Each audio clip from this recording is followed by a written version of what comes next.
This is Chat the Great. But related to what she said, like, do you think like music is still the most important thing, or like other ones like the most important thing? Or do you think other ones like it's gonna help music, but music is the most important thing? And if you're definitely doing great music, you're gonna have, I don't know, you're gonna make it.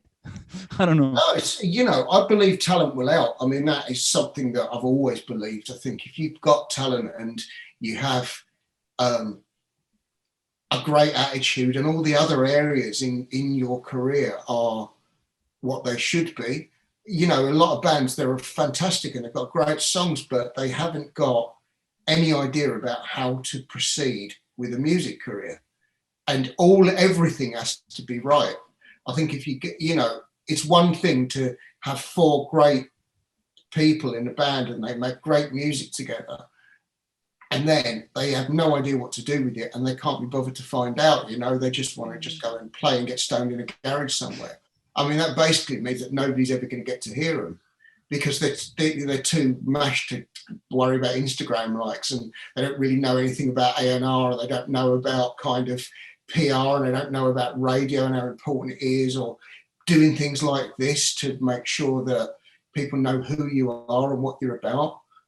All of that kind of stuff is incredibly important. If you're a musician, then you have to take it, taking it seriously just doesn't just mean turning up for rehearsal.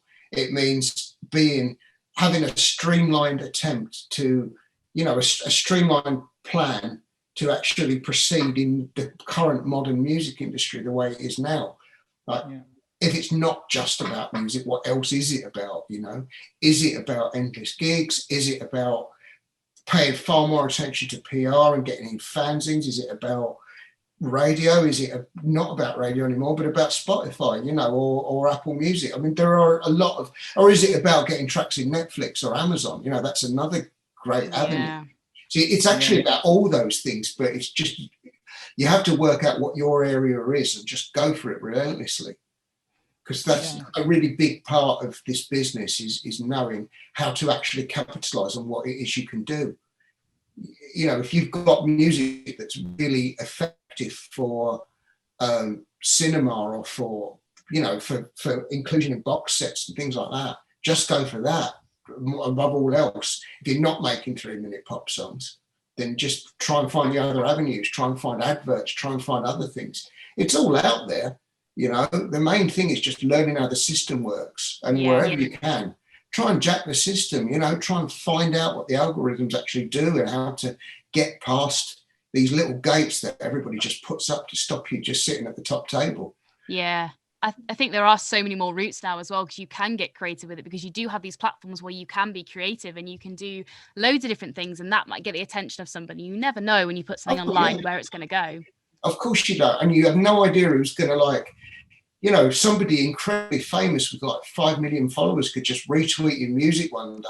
Yeah. Like one band I work with, Robert Carlyle, retweeted the thing, and their Spotify numbers just went bang overnight because, of course, loads of people follow him and and they're interested in what he thinks.